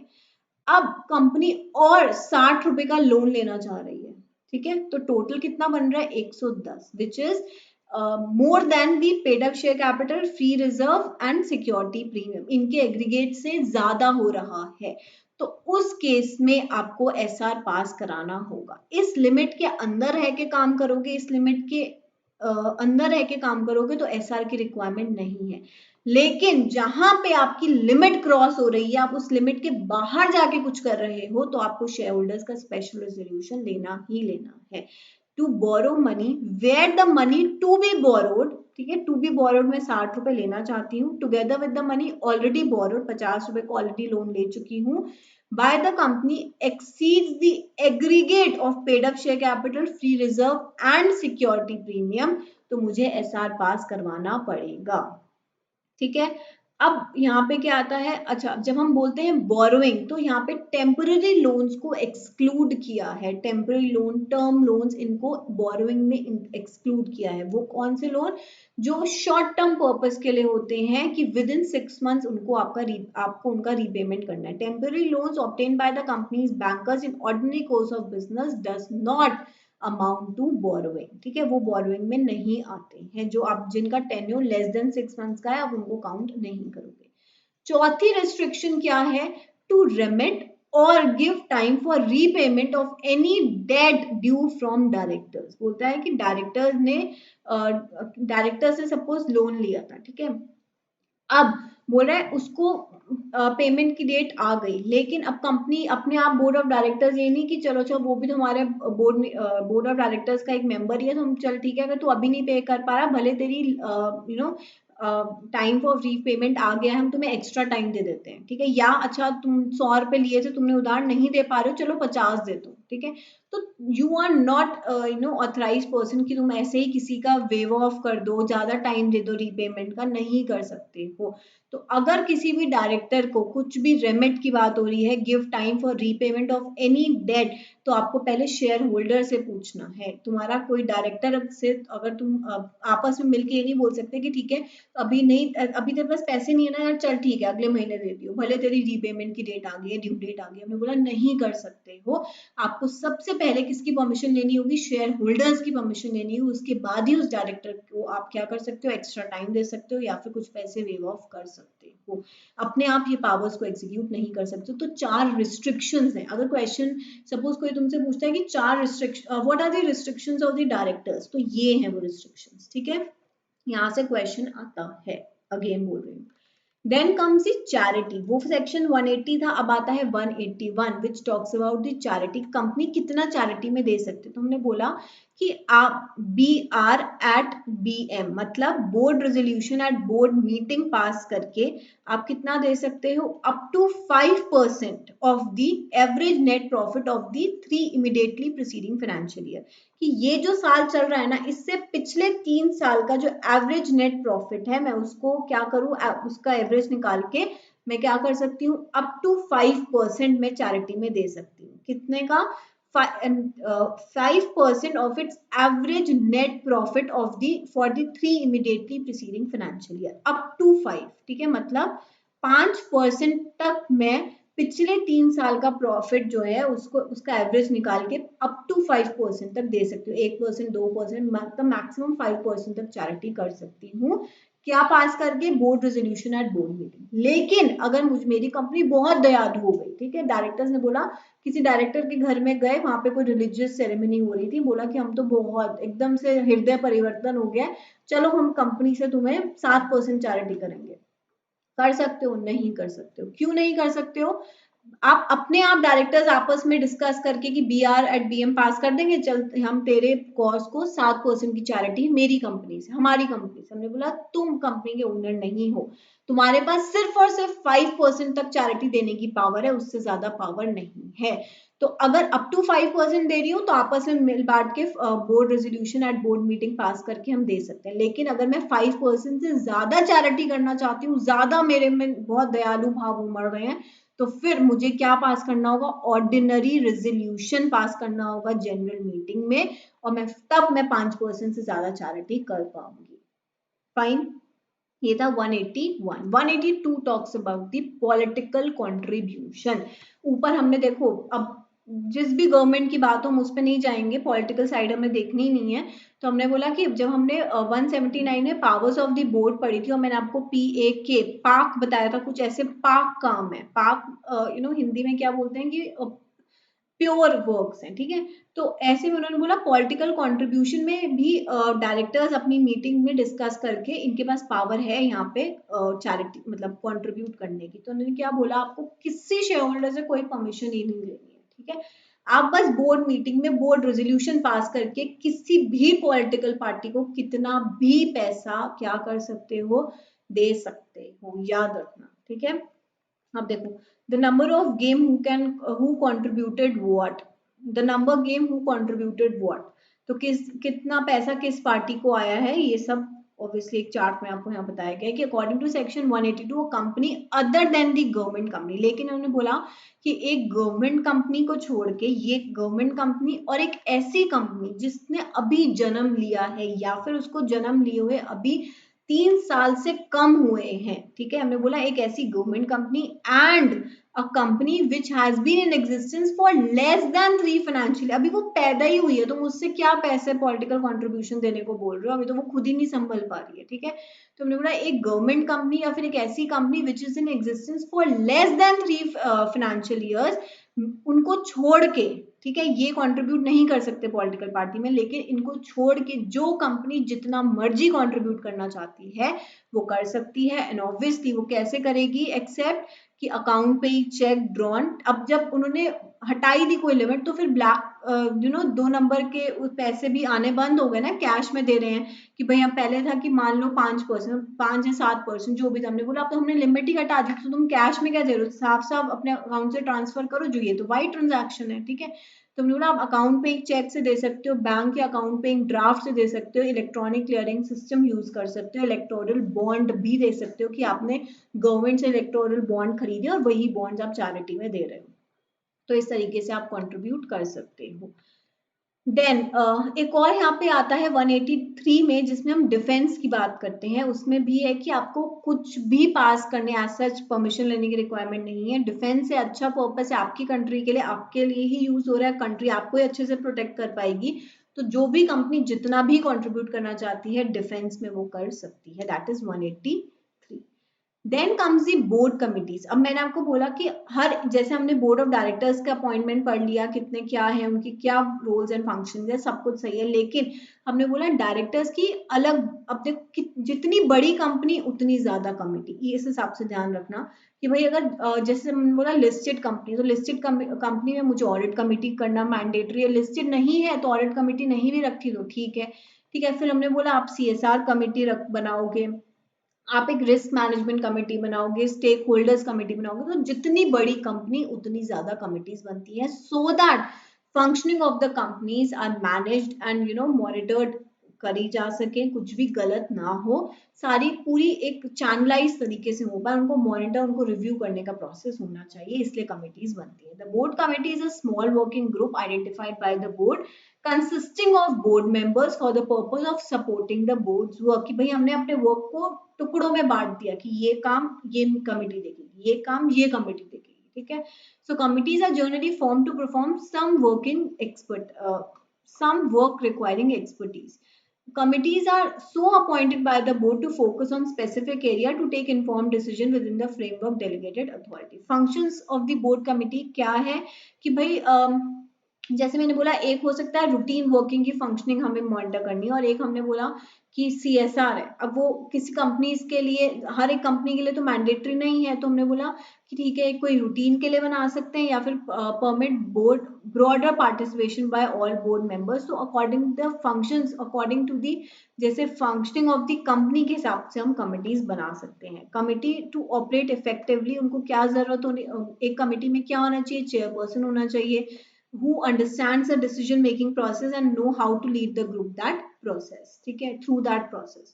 अब कौन कौन सी मैंडेटरी कमिटीज आती हैं, तो हमने बोला audit committee, NRC committee, stakeholders committee and CSR committee. ये कुछ ऐसी कमिटीज हैं जो कि मैंडेटरी है। मैंडेटरी जब मैं बोल रही हूँ तो लिस्टेड पब्लिक कंपनीज में मैंडेटरी है, ठीक है, हर एक कंपनी में मत समझ लेना। तो first comes the audit committee. Audit committee का काम क्या होगा कि आपकी जो ऑडिटर्स आपकी कंपनी में काम कर रहे हैं, जितनी भी आपकी फाइनेंशियल ट्रांजैक्शंस हैं, उसको मॉनिटर करना, ऑडिटर्स को अपॉइंट करना। देखो, जब हमने ऑडिटर्स पढ़ा था तो मैंने आपको क्या बताया था कि ऑडिटर्स कैसे अपॉइंट होते हैं, कि अगर एक लिस्टेड कंपनी है और उसमें ऑडिट कमेटी है, तो ऑडिट कमेटी रिकमेंड करती है बोर्ड को सही लगता है तो वो फर्दर रिकमेंड कर देती है शेयर होल्डर्स को अपॉइंट करने के लिए, ठीक है, ऑडिटर्स को अपॉइंट करने के लिए। जस्ट इन केस की ऑडिट कमेटी हमें कोई ऑडिटर अपॉइंट करके दिया और बोर्ड को वो समझ में नहीं आया, तो वो वापस से रेफर बैक कर देते हैं कि ये पर्सन हमें समझ में नहीं आ रहा, लेकिन ऑडिट कमेटी को लगता है कि नहीं ये सही रहेगा कंपनी के लिए, वो फिर से रेफर कर सकती है, और फिर बोर्ड अपने उसमें रिमार्क्स देके कि भाई हमने वापस से रेफर बैक किया था, हमें ये पर्सन समझ में नहीं आ रहा है, लेकिन ऑडिट कमेटी चाहती है, ऑडिट कमेटी फिर से इस पर्सन को रिकमेंड करिए, now the decision is up to the shareholders. तो मतलब क्या है कि ऑडिटर्स को अपॉइंट करना, उनकी फंक्शनिंग को मॉनिटर करना, उनकी रेम्यूनरेशंस को डिसाइड करना, उनकी फंक्शनिंग को डिसाइड करना, उन पे चेक रखना, जैसे मैंने बोला मॉनिटर, ये सब करना एक ऑडिट कमेटी करती है। So audit committee is one of the main pillars of the corporate governance mechanism in any company so that transparency रहे। हर बंदा जो ये financial transactions को handle कर रहा है वो अपने सही तरीके से, उसका कोई भी personal interest involve नहीं होना चाहिए। So constitution of audit committee is mandated by Companies Act and SEBI because listed companies की यहाँ पे बात हो रही है। कॉन्स्टिट्यूशन ऑफ ऑडिट कमेटी, तो बोलते हैं ऑडिट कमेटी में कितने लोग होंगे, तो board of directors of the company are required to constitute audit committee of the board. हर एक लिस्टेड पब्लिक कंपनी को ऑडिट कमेटी बनाना मैंडेटरी है, ठीक है।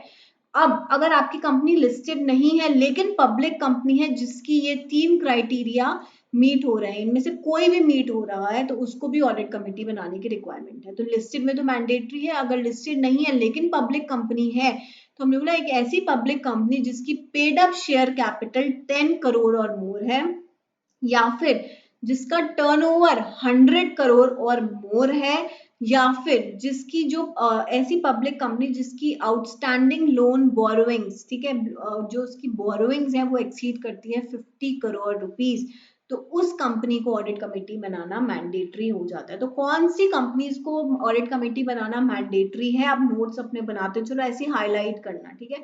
इनफैक्ट आप हर एक लाइन को डिफरेंट कलर से हाईलाइट कर सकते हो सो दैट ये फिगर अलग से दिखे, ठीक। तो हमने बोला लिस्टेड की तो हर एक लिस्टेड कंपनी को बनानी है, लेकिन अगर एक ऐसी पब्लिक कंपनी जो लिस्टेड नहीं है लेकिन उसकी paid up share capital 10 crore और मोर है, उसका टर्नओवर 100 करोड़ और मोर है, या फिर उसकी जो आउटस्टैंडिंग बोरोइंग लोन्स डिबेंचर्स हैं वो एक्सीडिंग 50 करोड़ और मोर है, इनमें से कोई भी एक क्राइटेरिया मीट होता है, ब्रीच होता है, तो उनको ऑडिट कमेटी बनाने की रिक्वायरमेंट है। तो क्या है 10, 100, 50, ठीक है, क्या है 10, 100, 50। विमेन डायरेक्टर में क्या था 100, 300, यहाँ क्या है 10, 100, 50। Audit committee for the listed कि अगर हम बात करें तो बोलता है every listed entity shall constitute a qualified and independent audit committee. अगर आप मुझे एक लॉजिक की बात है कि भाई अगर मैं ऑडिट कमिटी कंपनी में बना रही हूँ और वो ऑडिट कमिटी के जो मेंबर्स हैं मैं अपनी ही कंपनी के जो ऑडिट कर रहे हैं ना उनको ही बना दूं, तो फिर क्या ट्रांसपेरेंसी रहेगी? कमिटीज बनती क्यों है कि जो मेरी कंपनी की फंक्शनिंग है वो ट्रांसपेरेंट तरीके से होनी चाहिए। तो ट्रांसपेरेंसी मेंटेन करने के लिए हमने बोला इंडिपेंडेंट ऑडिट कमेटी होगी। तो उसमें मेंबर्स कौन होंगे कि बोला मिनिमम 3 डायरेक्टर्स होने चाहिए ऑडिट कमेटी में। कितने? मिनिमम 3 डायरेक्टर्स होने चाहिए ऑडिट कमेटी में। अब 3 डायरेक्टर्स कैसे याद कर सकते हो कि देखो पब्लिक कंपनी में मिनिमम 3 डायरेक्टर्स होने चाहिए, ठीक है। अब एक ऐसी पब्लिक कंपनी जो लिस्टेड और ऑडिट कमेटी बनाने की जरूरत, तो हमने बोला 3 डायरेक्टर्स वहां थे, 3 डायरेक्टर्स कमेटी में रख देंगे क्योंकि दोनों की मिनिमम रिक्वायरमेंट सेम है। तो minimum requirement is 3 minimum directors. उसमें से 2/3 of the members of the audit committee shall be independent director। मतलब मेरे अगर ऑडिट कमिटी में मिनिमम 3 डायरेक्टर होने चाहिए, ठीक है, लेकिन इसकी मान लो टोटल स्ट्रेंथ अगर मैं बोलूं कि 10 है, ठीक है, तो 10 है तो 10 में से 2/3 shall be what? 2/3 shall be independent director. Total strength का 2/3 शैल बी इंडिपेंडेंट डायरेक्टर।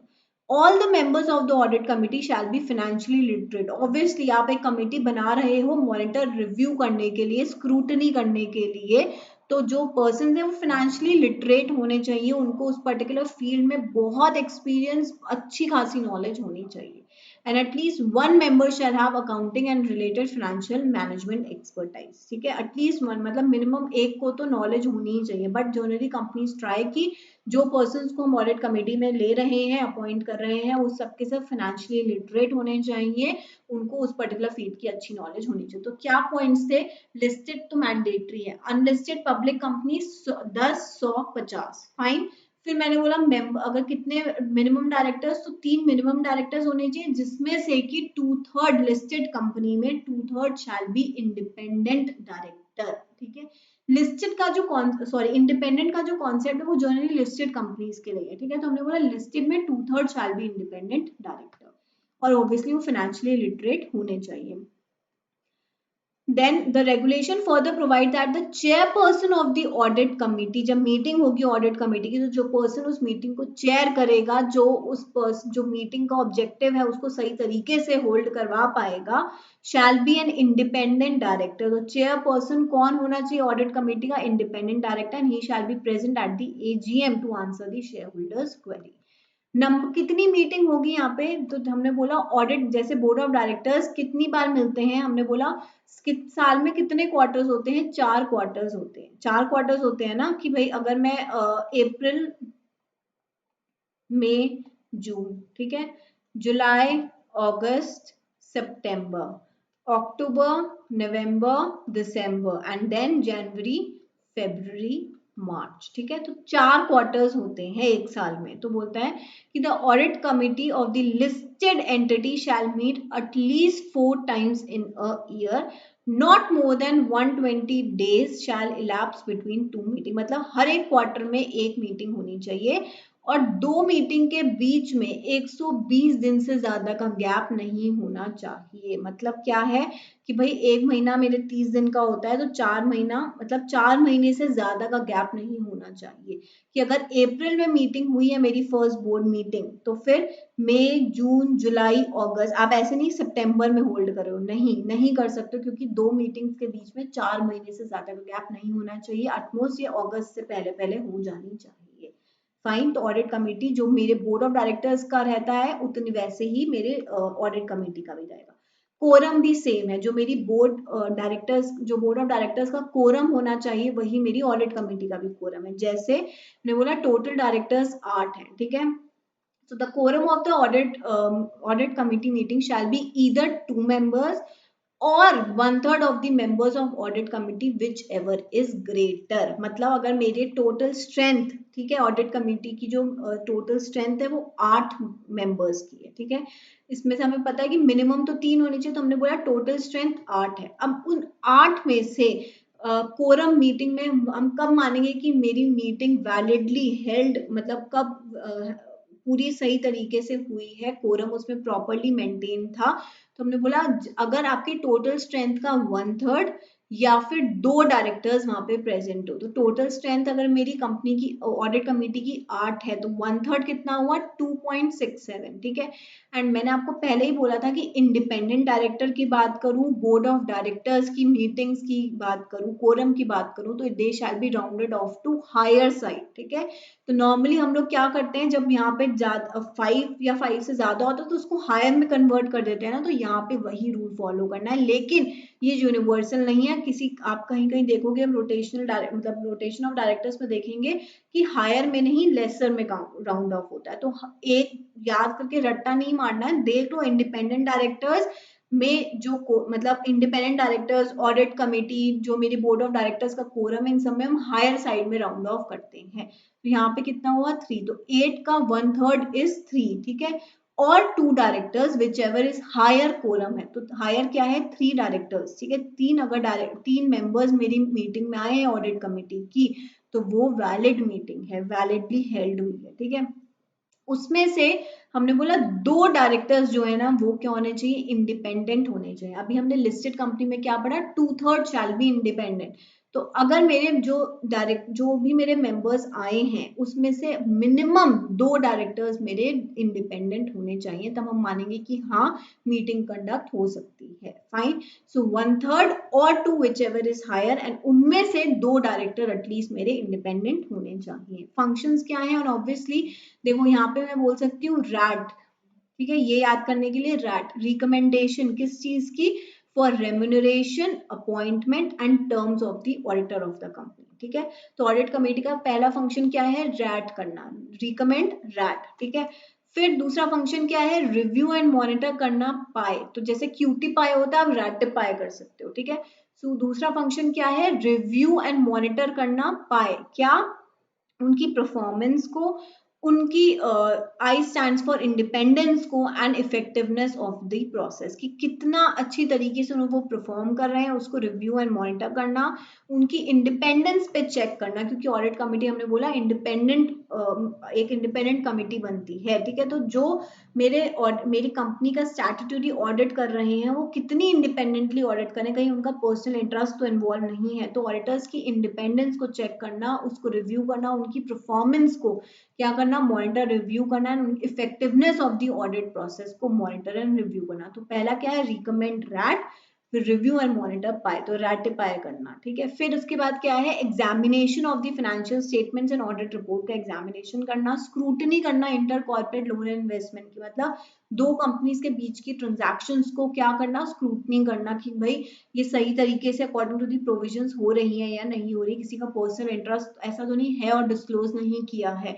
तो ये सारी चीजों को स्क्रूटनी करना। Evaluation of internal financial control and risk management system, evaluate करना कि आपकी कंपनी में किस तरीके से रिस्क को आप इनिशियल लेवल पे ही चेक करके आप उसको सिंप्लीफाई कर देते हो, चीजों को हैंडल कर पा रहे हो, कंपनी कर पा रही है या नहीं कर पा रही। या फिर मैं बोल सकती हूँ एक और फंक्शन क्या हो सकता है, monitor the end use of funds, जो कंपनी ने बोरो किए हैं, डिपॉजिट्स लिए हैं, ठीक है, पैसा लिया है, उस जिस पर्पस के लिए लिया है, क्या कंपनी उन्हीं पर्पस में उनको लगा रही है या नहीं। तो वो भी एक फंक्शन होता है किसका, हमारे ऑडिट कमिटी का। Power of the audit committee क्या है, has the power to call for the comments of the auditor about internal, उनको कुछ भी लगता है कि इंटरनल ऑडिटर ने अपनी जो रिपोर्ट सबमिट करी है उसमें से कुछ भी उनको पूछना है तो पूछ सकते हैं। स्कोप ऑफ ऑडिट डिटरमाइन करने का, अपनी ऑब्जर्वेशंस देने का, review of the financial statement before their submission to the board, and also discuss any related issues with the internal and statutory auditors and management of the company. इसी में ही ये हमारा कौन सा सेक्शन है, 177, ठीक है। इसी में ही एक आती है विजिल मैकेनिज्म, ठीक है। ये भी एक कमेटी बनती है। विसिल ब्लोअर हमने सुना होगा, जब आप एथिक्स पढ़ोगे उसमें हम देखेंगे विसिल ब्लोअर मैकेनिज्म होता है। विसिल ब्लोअर क्या है कि कंपनी में किसी के साथ भी किसी भी लेवल पे कुछ भी गलत हो रहा है और उसको लग रहा है कि मैं अपने बॉस को नहीं बता सकता, या मैं अब बॉस ही गलत कर रहा है, ठीक है, पर ऑब्वियसली आप उनको कैसे बोलोगे, और उन्होंने इतना आपको डरा धमका रखा है कि आप मतलब या तो जॉब छोड़ दो, पर अब मतलब आपके पास और कोई ऑप्शन नहीं। तो हमने बोला इस चीज को मॉनिटर करने के लिए, अवेयरनेस ट्रांसपेरेंसी मेंटेन करने के लिए कंपनी बनाती है, विजिल मैकेनिज्म इनकॉर्पोरेट करती है, जिसमें जिस भी पर्सन के साथ कुछ भी गलत होता है वो डायरेक्टली किसको रिपोर्ट कर सकता है, चेयरपर्सन को रिपोर्ट कर सकता है। बोलता है every listed company and the companies belonging to the following class or class shall establish vision mechanism for directors and employees to report their genuine concerns. The company which accept deposit from the public, ऐसी company जो deposit accept करती है public से, उसको vision mechanism अपनी company में रखना है, ठीक है। एक कमिटी विजन मैकेनिज्म के लिए भी उस पर चेक करने के लिए बनानी है। या फिर ऐसी कंपनी जिन्होंने बोरो की है money from banks financial institution in excess of 50 crore rupees, ठीक है, कि भाई कोई पर्सन ये कंप्लेन कर सकते हैं कंपनी मेरा पैसा नहीं दे रही है, ऊपर से मुझे डरा धमका रही है, ठीक है। तो उसलिए हम बोलते हैं विजन मैकेनिज्म है, जिन्होंने क्या कर रखा है, डिपॉजिट ले रखा है या फिर पब्लिक फाइनेंशियल इंस्टीट्यूशन बैंक से एक्सेस ऑफ 50 करोड़ बोरो कर रखे हैं। So vision mechanism set up as above shall provide adequate safeguard against victimization of the employees and directors who use such mechanism and make provision for direct access to the chairperson of the audit committee। अगर आपकी company में audit committee है, क्योंकि अगर आप listed company तो audit committee है, तो ऑडिट कमेटी ही विजन में का भी रोल प्ले करेगी, विजन मैकेनिज्म को भी वही हैंडल करेगी। तो आप directly chairperson of the audit committee के पास जाके रिपोर्ट कर सकते हो। इनकेस आपकी कंपनी में ऑडिट कमेटी नहीं है तो फिर जो बोर्ड ऑफ डायरेक्टर्स हैं उसमें से ही आप एक डायरेक्टर को अपॉइंट कर दोगे कि आप इस पूरे प्रोसेस को हैंडल करोगे। किसी को भी कोई भी कंप्लेन है वो डायरेक्टली आपके पास आ सकता है। कंपैरिजन करूं तो कुछ नहीं है, मैंने आपको बताया सेक्शन 177 लोडर में रेगुलेशंस देखे तो उस रेगुलेशन 18 है, ये चीज हम पढ़ ली थी 100, 10, 100, 50 और हमें पता है एवरी लिस्टेड कंपनी में तो होना ही चाहिए। हमें ये पता है ऑडिट कमेटी में अगर मैं कंपनी लॉ के हिसाब से जाऊं तो बोलता है मिनिमम 3 डायरेक्टर्स होने चाहिए with independent directors forming majority. अच्छा ये चीज याद रखना, इंडिपेंडेंट, जब ये चीज मैंने शायद आपको नहीं बताई कि जब हम ऑडिट कमेटी की बात करते हैं तो हमने ये तो बोला कि आपके मिनिमम 3 डायरेक्टर्स होने चाहिए, तो कंपनी लॉ बोलता है उसमें से मेजॉरिटी इंडिपेंडेंट होनी चाहिए, वेयर इन से भी बोलता है हमारी मेजॉरिटी 2/3 होनी चाहिए, ठीक है, ये याद रखना। Companies Act does not prescribe that the chairman of the audit committee shall be independent director, लेकिन हमारा सेबी बोलता है, एलओडीआर रेगुलेशंस बोलती हैं कि अगर चेयरपर्सन हमारी ऑडिट कमेटी का इंडिपेंडेंट होना चाहिए। Majority of the members of the audit committee including chairperson shall be person with ability to read and understand, लेकिन लिस्टेड में हर एक member of the audit committee shall be the person to read and understand the financial state, मतलब financial transactions में वो expertise होना चाहिए। Companies act does not provide for frequency of the audit committee, लेकिन listed company करती है कि कितनी एक साल में कितनी बार मिलनी चाहिए, कितना गैप हो सकता है। 178 talks about the nomination and remuneration committee, NRC. अब ये क्या करते हैं कि देखो ये टॉप मोस्ट पोजीशंस को एम्प्लॉय करने में, उनकी रेम्यूनरेशंस को डिसाइड करने में मदद करते हैं। तो बोलता है हर एक लिस्टेड कंपनी को तो होगी और ऐसी पब्लिक कंपनी जो अनलिस्टेड है लेकिन अगेन वही लिमिट 10, 100, 50, तो ऑडिट कमेटी में भी और इसमें भी 10, 100, 50 का क्राइटेरिया है। फिर बोलता है कि प्रोवाइड्स दैट एनआरसी से भी लोडर रेगुलेशन बोलता है NRC shall comprise of at least 3 directors. हमारे ऑडिट कमेटी में भी कितने डायरेक्टर्स थे, एटलीस्ट 3 डायरेक्टर्स। वहां पे कितने थे, वहां पे हमारा कंपनी लॉ बोल रहा था कि मेजॉरिटी शैल बी इंडिपेंडेंट, लेकिन सेबी की एलओडीआर रेगुलेशंस बोलती थी 2/3 शैल बी इंडिपेंडेंट। यहाँ पे हमारी लिस्टेड कंपनी के में हमारी जो एलओडीआर रेगुलेशंस है वो बोलती हैं majority again shall be independent. तो मतलब कंपनीज एक्ट और LODR regulation in case of the NRC committee is same. Audit committee में दोनों डिफरेंट है, यहाँ पे दोनों सेम है, तो ये आपको ध्यान रखना होगा। इन case of a listed entity having outstanding, ये क्या है, superior rights equity shares, 2/3 of the NRC committee shall comprise of independent directors। अगर आपकी कंपनी ने सुपीरियर राइट्स वाले इक्विटी शेयर्स इशू कर रखे हैं तो फिर 2/3 shall be independent, अगर ऐसा नहीं है तो मेजॉरिटी shall be independent। अब चेयरपर्सन ऑडिट कमेटी का सेबी लिस्टेड कंपनी ने क्या बोला था, हमारी एलओडीआर ने कि इंडिपेंडेंट होना चाहिए, same with NRC committee also.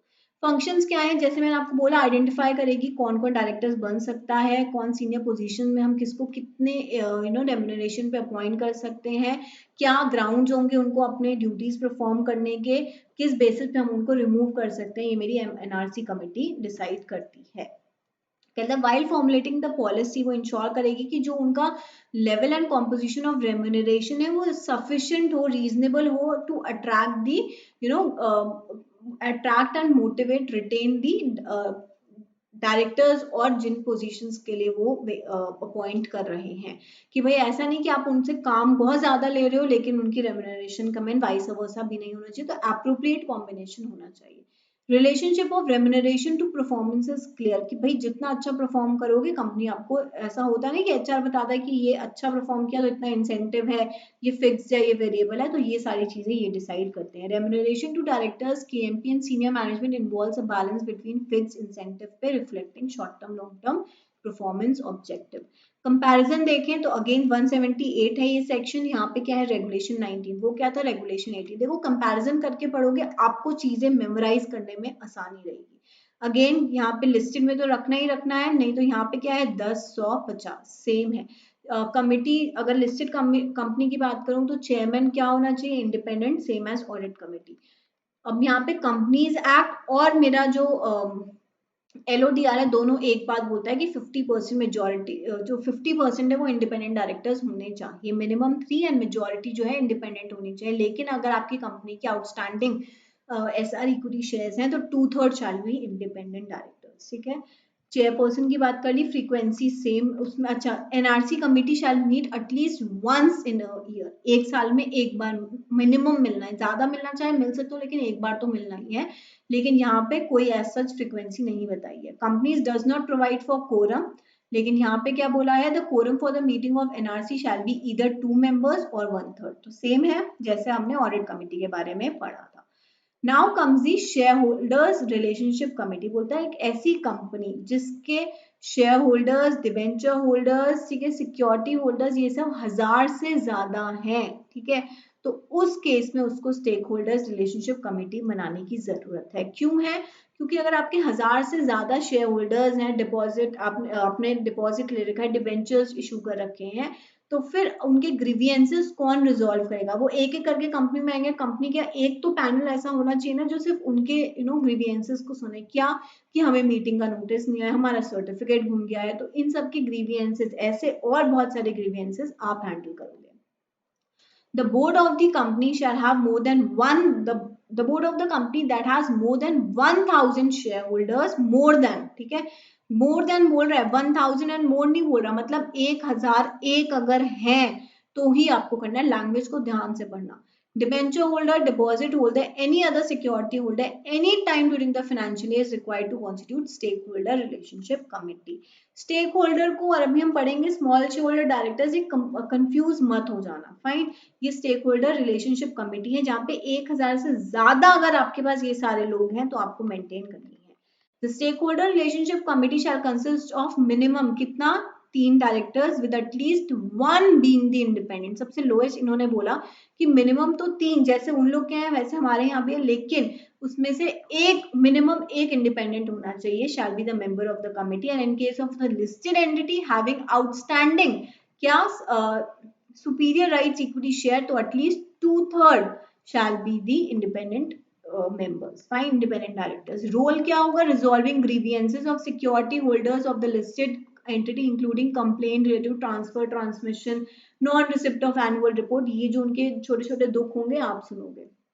Review of adherence to the services standard adopted by listed entity, review of the various measures and initiative taken by the listed entity for reducing the quantum of unclaimed dividend and ensuring timely receipt of the dividend, कि भाई अगर dividend declare हुआ है तो आपको ensure करना है कि जो जो उस रिकॉर्ड डेट में एंटर हुआ है, ठीक है, जिनका नाम था रिकॉर्ड डेट में, उसमें सबको डिविडेंड जिनको मिलना था, उनका नाम था, उनको मिल जाना चाहिए। तो आप ये गैप को रिड्यूस करोगे, टाइमली डिस्ट्रीब्यूशन ऑफ डिविडेंड में आप हेल्प करोगे, इंश्योर करोगे कि सब अपना टाइम पे डिविडेंड ले लें।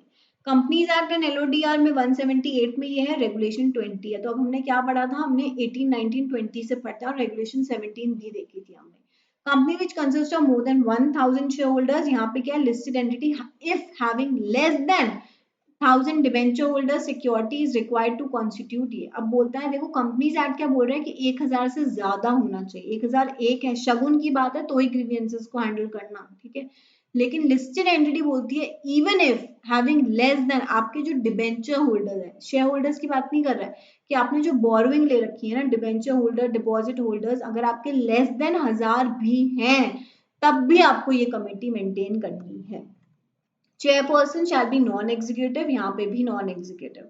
डज नॉट प्रोवाइड फ्रीक्वेंसी, ये क्या बोलता है, एटलीस्ट एक साल में एक बार तो मिले, जैसे कि एनआरसी, ठीक है, एनआरसी का ही पार्ट है तो एनआरसी के ही जैसा हो गया। देन रिस्क मैनेजमेंट कमेटी क्या है कि भाई आप ध्यान रखोगे कि रिस्क, आपकी कंपनी में एक रिस्क मैनेजमेंट कमेटी हो। The majority of the members of the risk management committee shall consist of members of the board of directors and in case of listed entity जिनकी outstanding superior rights equity shares इन्होंने issue किए हैं तो 2/3 shall be the independent directors. Fine. अब इसमें कुछ नहीं है ज्यादा कि भाई वो देखेंगे, रिव्यू करेंगे कि कहीं भी अगर उन्हें कोई भी रिस्क लगता है, किसी बात का लगता है कि नहीं ये डिसीजन सही नहीं है, ये ऐसे होना चाहिए था, किस तरीके से आप उनको मैनेज करने के लिए कमेटी बना सकते हो। देन LODR क्या बोलता है, the board of director shall constitute RMC, the risk management shall meet, committee shall meet at least once in a year. इनका जो रोल होगा, defines the role and responsibility of risk management and may delegate monitoring and review the risk management, एक minute, risk management plan to the committee. Fine. तो मतलब क्या है कि ये बेसिकली चेक करेंगे कंपनी में सारी चीजें सही हो रही है नहीं हो रही, कहीं पे भी उनको रिस्क ज्यादा लग रहा है तो उस चीज को ये खुद देखेंगे कैसे हम टैकल कर सकते हैं। कंपनी एक्ट बोलता है एज सच कोई मैंडेटरी नहीं है कि आप रिस्क मैनेजमेंट कमेटी बनाओ। CSR क्या है, CSR stands for corporate social responsibility committee. अब बोलता है आपको, हम ये एक अलग से चैप्टर भी है लेकिन अभी हम इन शॉर्ट में सिर्फ और सिर्फ कमेटी की बात करें तो बोलता है कि ऐसी company, this section applies to the following class of company. तो बोलता है ये जो तीन, अगर इनमें से कोई भी एक तीन आपका मीट कर रहा है तो आपको CSR कमेटी बनानी है। क्या, आपकी कंपनी का नेट वर्थ कितना है, 500 करोड़ और मोर है, 500 या उससे ज्यादा नेट वर्थ है। आपकी कंपनी का टर्नओवर 1000 या उससे ज्यादा है, या फिर जो नेट प्रॉफिट है ना वो 5 करोड़ या उससे ज्यादा है। कोई भी एक चीज ये मीट हो रही है तो आपको कॉर्पोरेट सोशल रिस्पॉन्सिबिलिटी कमेटी बनानी पड़ेगी। और आपको करना क्या है, आपको 2% एटलीस्ट, बोलता है मिनिमम, 2 से ज्यादा भी दे सकते हो, बहुत अच्छी बात है। आप कर क्या रहे हो, आप जहाँ पे ऑपरेट करते हो बेसिकली उस आपकी कुछ रिस्पॉन्सिबिलिटी टुवर्ड सोसाइटी भी बनती है। तो जिस भी लोकल एरिया में ऑपरेट कर रहे हो वहां पे आपके स्केड्यूल 7 में इंक्लूसिव लिस्ट दे रखी है, मतलब जो लिस्ट में मेंशन है वो तो है ही लेकिन और बहुत सारी चीजें उसमें इंक्लूडेड है। उनमें से आप कोई भी काम सोसाइटी के लिए कर सकते हो। इरेडिकेशन ऑफ पॉवर्टी, ठीक है, हंगर, आप ये इनमें अपना कंट्रीब्यूशन दे सकते हो। आप क्या कर सकते हो, ऑर्फन चिल्ड्रंस के लिए एक चाइल्ड केयर बना सकते हो। अपने सीनियर सिटीजन्स के लिए, सीनियर सिटीजन जो हम देखते हैं ना होते हैं सीनियर सिटीजन जो शेल्टर्स होते हैं वो बना सकते हो, हॉस्पिटल रख सकते हो, गंगा क्लीन करने में आप कंट्रीब्यूट कर सकते हो। फिर हम देखेंगे यहाँ पे बहुत सारी चीजें इंक्लूडेड एंड जो रिसेंट है वो हमें पता है क्योंकि ड्यू टू कोविड यहाँ पे PM केयर्स का भी यहाँ पे आया है कि भाई आप कोविड को डील करने में, उसे टैकल करने में अपनी सोसाइटी में, अपने एरिया में, कि भाई कोविड की पोजीशंस, मतलब उस केसेस को हैंडल करने के लिए सोसाइटी को आप क्या कर सकते हो, वहाँ पे बेड्स ला सकते हो। अब आजकल ऑक्सीजन सिलेंडर्स हैं तो ऑक्सीजन सिलेंडर्स उन सेंटर्स पे दे सकते हो।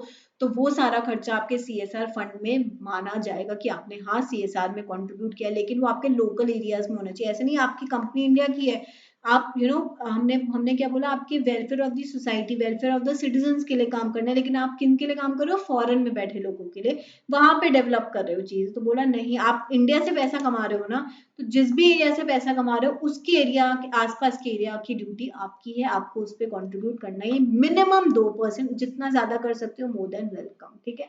तो बोलता है और जो CSR की रिपोर्ट होती है वो मेरी एनुअल रिपोर्ट में भी इंक्लूड होती है। अगर किसी कंपनी की, जैसे मैंने बोला, नेटवर्थ 500 करोड़ या अबव जा रही है, टर्नओवर 1000 या अबव जा रहा है, नेट प्रॉफिट 5 करोड़ या अबव होता है, तो उसको कितना कंट्रीब्यूट करना है, at least minimum 2% of the adjusted net profit of 3 financial years. इस साल मेरी लिमिट ब्रीच हुई है, ठीक है, तो इससे पिछले 3 साल का एडजस्टेड नेट प्रॉफिट निकालूंगी। Adjusted net profit is calculated as per section 198, हम देखेंगे उसके हिसाब से मैं प्रॉफिट निकालूंगी एंड उसका एटलीस्ट 2% मुझे CSR एक्टिविटी में करना है, ठीक है। बोलता है एक यहाँ पे एक केस आया कि मान लो एक कंपनी का नेट प्रॉफिट 5 करोड़ और मोर टच हो गया, ठीक है, तो हमने बोला आपको तो CSR पे खर्चा करना पड़ेगा एटलीस्ट 2%। तो उन्होंने बोला ठीक है, बट उस अगले साल क्या हुआ, हमने बोला था यहाँ पे 5 करोड़ और मोर वाली कंपनीज यहाँ पे आती है, उसका जो नेट प्रॉफिट है वो डिप हुआ, मान लो 4 करोड़ हो गया। तो क्या जो हमने सीएसआर का खर्चा पिछले साल किया था इस साल हम रोक देंगे? उन्होंने बोला नहीं, आपको इस साल भी करना है। अगर जिस साल से आपका जो जो भी इसमें से लिमिट है वो डिप होने लगती है, इस लिमिट के नीचे जाने लगती है, तो अगर एक साल गई, ऐसा नहीं आपने छोड़ दिया काम करना सीएसआर में, नहीं, आप करते रहोगे। आप अगर 3 साल तक आपका वो लिमिट थ्रेशोल्ड से कम रही, ये थ्रेशोल्ड है ना 500 और ज्यादा, उससे ज्यादा 1000 या उससे ज्यादा, या हमने बोला 5 करोड़ या उससे ज्यादा, ये मेरी थ्रेशोल्ड है। तो अगर कंटिन्यूस 3 साल के लिए आपकी थ्रेशोल्ड लिमिट से कम हो रहा है, टर्नओवर कम हो रहा है, नेट आपकी जो नेटवर्थ है वो इससे कम हो रही है, ये नेट प्रॉफिट इस लिमिट से कम हो रहा है, तब उस केस में फिर आप सीएसआर में फिर ये 3 साल में कम हो रहा है तो आप फिर चौथे साल से डिसकंटिन्यू कर देना, लेकिन 3 साल तक हम चेक करेंगे कहीं आप झूठ तो नहीं बोल रहे हो, ठीक है? तो मतलब क्या, एक साल डिप हुआ फिर हमने एक साल नहीं किया सीएसआर, फिर अगले साल बढ़ गया फिर हमने किया सीए, बोला ऐसा नहीं है। आपको कंसिस्टेंसी जैसे पढ़ाई में दिखाते हो ऐसे वहां पे भी दिखानी पड़ेगी, आपकी रिस्पॉन्सिबिलिटी में कंसिस्टेंसी होनी चाहिए। अगर आपका एक साल डिप हो रहा है तो 3 साल कंटिन्यूसली डिप होगा, तभी आप इस लिमिट, आप तभी आप इससे बाहर आ पाओगे, अदरवाइज आपको कंट्रीब्यूट करना ही पड़ेगा क्योंकि एक बार टच हो गया था। समझ रहे हो? CSR seizes if threshold is less than the limit for 3 consecutive years, ठीक है? अच्छा, अब इसमें पनिशमेंट भी आई है, वो हम जब CSR पढ़ेंगे ना तब हम उसको काफी डिटेल में डिस्कस करेंगे, बट अब ये क्या है, हम कमिटी की बात कर रहे हैं तो अभी कमिटी पे ही फोकस रहता है। So CSR committee shall consist of 3 or more directors, out of which at least 1 director shall be independent. 3 directors minimum होंगे, एक independent होना चाहिए. Contents of the policy shall be disclosed in the board report. It is also placed on the company's website कि भाई company CSR में कहाँ पे खर्चा कर रही है for the welfare of the society. Following additional features of the sections are while spending the amount earmarked for CSR activity जो कि schedule 7 में mention है, the company shall give preference to the local areas and areas around it where it operates. Foreign या ये नहीं, मैं दिल्ली में मेरी कंपनी काम कर रही है, मैं जाके वेलफेयर किसका कर रही हूँ, पंजाब के लोगों का कर रही हूँ, नहीं, जहाँ ऑपरेट कर रहे हो, जहाँ के रिसोर्सेज को यूज कर रहे हो वहीं पे ही बेनिफिट देना होगा। फिर बोलता है if the company fails to spend the amount board shall specify the reason, बताएगा कि क्यों हम नहीं कर पाए, ठीक है? एक और चीज इसमें जो एड ऑन हुई है ड्यूरिंग द कोविड, ये हुआ है कि भाई आप पीएम केयर्स नाम का एक फंड है, उसमें भी अगर आप कंट्रीब्यूट करते हो तो आपका माना जाएगा कि वो सीएसआर एक्टिविटी में ही इंक्लूडेड है, वो वैलिड माना जाएगा। तो पीएम केयर्स, केयर नहीं है, केयर्स है, स्टैंड्स फॉर पीएम तो obviously prime minister, care stands for citizen assistance and relief in emergency funds. आप पीपीई किट प्रोवाइड कर रहे हो, ठीक, आई नो वो कंपनी, अब वो सीएसआर एक्टिविटी में हो सकता है पहले कुछ और काम करती थी, लेकिन अब उन्होंने क्या करना स्टार्ट कर दिया, अब उन्होंने ऑक्सीजन सिलेंडर्स, ठीक है, पीपी किट्स, आप अपने एम्प्लॉयज को भी दे रहे हो ना, वो भी सीएसआर एक्टिविटी है, ठीक है? कि भाई अब वो फील्ड वर्क में जा रहे हैं तो उनके प्रोटेक्शन के लिए वहां के लोगों को आप दे रहे हो, तो पीपी किट्स दे रहे हो, मास्क दे रहे हो, ऑक्सीजन सिलेंडर्स दे रहे हो, हॉस्पिटल बना रहे हो, एनजीओ सेटअप कर रहे हो, ये सब का सब आपका सीएसआर में ही इंक्लूड होता है। तो इन शॉर्ट ये इसलिए भी ले आए अमेंडमेंट कि भाई देखो ऑलरेडी शॉर्टेज है और कंपनी को हम सोसाइटी के वेलफेयर के लिए स्पेंड करने को तो एटलीस्ट 2% बोल ही रहे हैं, तो अगर हर कोई कंपनी जो करना चाहे अगर इन एक्टिविटीज में करती है तो एक तो हमारा infrastructure to deal with the COVID strong होता है, ऊपर से लोगों को फैसिलिटी इजीली अवेलेबल होगी, जहां उनको एक डिस्ट्रिक्ट में अगर फैसिलिटी नहीं है तो कहाँ ट्रैवल करके जाना होता था, वहां पे भी आपका एडमिशन नहीं हो रहा हॉस्पिटल में। तो अब क्या है कि आप अगर कंपनीज आपके एरिया में ये सब काम करती हैं तो कंपनीज को भी फायदा हो रहा है कि उनका फंड इस पर्टिकुलर अच्छे कॉज के लिए यूज हो रहा है और मेरी सोसाइटी को भी फायदा है। So in addition to the committees of the board mandated by the Companies Act, Audit Committee, NRC, Stakeholder and CSR Committee, Board of Director may constitute such other committees to oversee the specific objects or project। और भी companies क्या कर सकती हैं, committees incorporate कर सकती हैं, ethics committee, investment committee, corporate governance committee, वो आपकी कंपनी पे डिपेंड करता है, लेकिन जो मैंडेटरी कमिटीज हैं वो हमने उस पर डिस्कशन किया है।